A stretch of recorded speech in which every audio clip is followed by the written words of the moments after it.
श्री गणेशाय नमः। ब्रह्मात्मने नमः। वेदपुरुषाय नमः। महालक्ष्मी नमः। महासरस्वत्यै नमः। श्रीगुरुचरणकमलेभ्यो नमः। लंबोदरं नमस्तुभ्यं सततं मोदकं प्रियं निर्विघ्नं कुरु देव सर्वकार्येषु सर्वदा। सर्वमंगलमांगल्ये शिवे सर्वार्थसाधिके शरण्ये त्र्यंबिके गौरी नारायणी नमोस्तुते।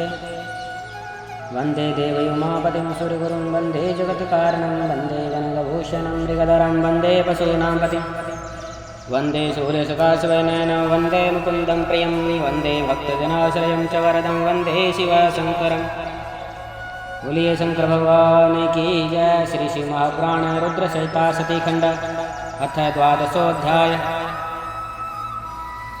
दक्ष प्रजापति का तपस्या के प्रभाव से शक्ति का दर्शन और उनसे रुद्र मोहन की प्रार्थना करना। नारद जी बोले, हे ब्राह्मण, हे शिव, आपने शिवा तथा शिव के कल्याणकारी चरित्र का भली भांति वर्णन किया और मेरे जन्म को पवित्र कर दिया।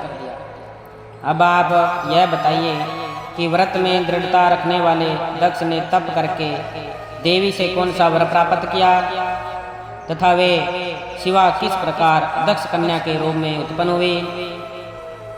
ब्रह्मा जी बोले, हे नारद, तुम इन मुनियों के साथ शिव में भक्ति रखने के कारण अत्यंत धन्य हो। उत्तम व्रत वाले दक्ष ने जिस प्रकार तपस्या की तथा वर प्राप्त किया उसे सुनो। मेरी आज्ञा पाकर वे बुद्धिमान महाराज दक्ष प्रजापति उस कार्य की सिद्धि की इच्छा से चित्त को समाहित कर देवी जगदम्बा की उपासना के लिए गए और क्षीर सागर के उत्तर तट पर रहने वाली उन जगदम्बिका को हृदय में धारण करके उनका प्रत्यक्ष दर्शन करने हेतु तपस्या करने लगे। इंद्रियों को अपने वश में करके दृढ़व्रती उन दक्ष ने देवताओं के 3000 वर्ष प्रयत्न को नियम पूर्वक तप किया। उन जगदमयी शिवा का ध्यान करते हुए दक्ष ने कुछ दिन पत्ते खाकर, कुछ दिन जल पीकर, कुछ दिन निराहार रहकर तथा कुछ दिन वायु पीकर उस समय को व्यतीत किया। इस प्रकार वे सुव्रत दुर्गा के ध्यान में संलग्न होकर बहुत समय तक तपस्या करते रहे और अनेक नियमों से देवी की आराधना करते रहे। तब हे मुनिश्रेष्ठ, अहिंसा, ब्रह्मचर्य आदि यमों से युक्त होकर जगदम्बिका की पूजा करते हुए उन दक्ष के सामने जगदम्बा शिवा प्रत्यक्ष हुई। तब दक्ष प्रजापति ने उन जगन्मयी जगदम्बिका को अपने सामने प्रत्यक्ष देखकर अपने को कृत्य समझा। सिंह पर सवार, कृष्ण वर्ण वाली, सुंदर मुख वाली, 4 भुजाओं वाली, हाथों में वर अभ्य नील कमल तथा खड्ग धारण की हुई, मनोहर लाल नेत्र वाली, बिखरे हुए सुंदर बालों से युक्त, जगत की जन्मदात्री तथा सुंदर कांति वाली उन कालिकाओं को प्रणाम कर दक्ष प्रजापति ने अपनी विचित्र वाणी से उनकी स्तुति की। जगदम्ब महामाये जगदीशे महेश्वरी कृपां कृत्वा नमस्तुते दर्शितं स्वपूर्वमं प्रसीद भगवत्तयाधे प्रसीद शिवरूपिणी प्रसीद भक्तवरदे जगन्माये नमोस्तुते। दक्ष बोले, हे जगदम्बे, हे महामाये, हे जगदीश्वरी, हे महेश्वरी, आपने कृपा करके मुझे अपने रूप का दर्शन दिया है, आपको मेरा नमस्कार है। हे भगवती, मुझ पर प्रसन्न हो। हे शिव रूपिणी प्रसन्न हो। हे भक्त वरदे प्रसन्न हो। हे जगन्माये, आपको नमस्कार है। ब्रह्मा जी बोले, हे मुने, सयत चित वाले दक्ष ने इस प्रकार महेश्वरी की स्तुति की। तब उनके मनोरथों को जानती हुई भी वे दक्ष से कहने लगी। देवी बोली, हे दक्ष, मैंने आपकी इस भक्ति से बहुत प्रसन्न हूँ। तुम्हारे लिए कुछ भी अदेय नहीं है, अतः अपना अभिष्ट वर मांगिए। ब्रह्मा जी बोले, जन्म माता के इस वचन को सुनकर दक्ष प्रजापति अत्यंत प्रसन्न होकर शिवा को बारंबार प्रणाम करते हुए कहने लगे,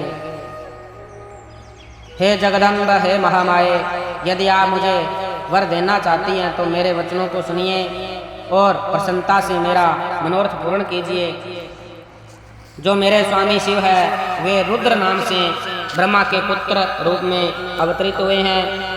वे परमात्मा के पूर्ण अवतार हैं, परंतु अभी तक आपका अवतार नहीं हुआ है। आपके अतिरिक्त उनकी पत्नी कौन हो सकती है? अतः हे शिवे, आप पृथ्वी पर अवतरित होकर उन्हें मोहित करें। हे देवी, आपके अतिरिक्त अन्य कोई भी उन्हें मोहित नहीं कर सकती है, इसलिए आप इस समय मेरी कन्या के रूप में जन्म लेकर शिव पत्नी बने। इस प्रकार उत्तम लीला करके आप शिव जी को मुँह में डालें। हे देवी, मेरा यही वर है, आपके सामने मैंने सत्य कह दिया है। इसमें केवल मेरा ही स्वार्थ नहीं है, अपितु संपूर्ण लोकों का और ब्रह्मा विष्णु का शिव जी का भी स्वार्थ है। इसलिए ऐसा करने के लिए ब्रह्मा जी ने मुझे प्रेरित किया है। ब्रह्मा जी बोले। दक्ष के इस वचन को सुनकर जगदम्बा मन में उन शिव जी का स्मरण करके हंसकर कहने लगी। देवी बोली, हे तात, हे प्रजापति, हे दक्ष, मेरी सत्य बात सुनिए। मैं आपकी भक्ति से अत्यंत प्रसन्न होकर सब कुछ प्रदान करने वाली हूँ। हे दक्ष, मैं महेश्वरी आपकी पुत्री बनूंगी, इसमें संदेह नहीं है। मैं आपकी भक्ति के वश में हो गई हूँ। मैं अत्यंत कठोर तप करके ऐसा प्रयत्न करूंगी जिससे शिव जी से वर को प्राप्त कर उनकी पत्नी बन जाऊं। वे प्रभु सदाशिव ब्रह्मा तथा विष्णु के सेव्य, विकार रहित तथा पूर्ण हैं, अतः बिना तप के इस प्रकार की कार्य सिद्धि नहीं हो सकती है। मैं तो प्रत्येक जन्म में उनकी प्रिय दासी हूँ और अनेक प्रकार के रूप धारण करने वाले वे सदाशिव मेरे स्वामी हैं। वे वर के प्रभाव से ब्रह्मा जी की भ्रुकुटी से अवतरित हुए हैं और मैं भी उन्हीं की आज्ञा से ब्रह्मा जी के वरदान से इस लोक में अवतार लूंगी। हे तात, अब आप अपने घर जाइए। मैंने अपनी दूती को सारी बात बता दी है। मैं कुछ ही दिनों में आपकी कन्या बनकर शीघ्र ही शिव की पत्नी बनूंगी। इस प्रकार दक्ष प्रजापति से श्रेष्ठ वचन कहकर और मन में शिव की आज्ञा पाकर वे शिव जी के चरण कमलों का ध्यान करके पुनः कहने लगी। देवी बोली, हे प्रजापति, परंतु मेरी एक प्रतिज्ञा अपने मन में सदैव रखना। मैं उस प्रतिज्ञा को तुम्हें सुना देती हूँ। उसे सत्य समझना, असत्य नहीं है। यदि आपने कभी मेरा अनादर किया तो मैं अपना शरीर त्याग दूंगी, यह सत्य है। मैं सर्वथा स्वतंत्र हूँ, अतः दूसरा शरीर धारण करूंगी। हे प्रजापति, मैं प्रत्येक सर्ग में आपकी कन्या बनकर शिव जी की पत्नी बनूंगी। मैंने यह वरदान आपको दिया है।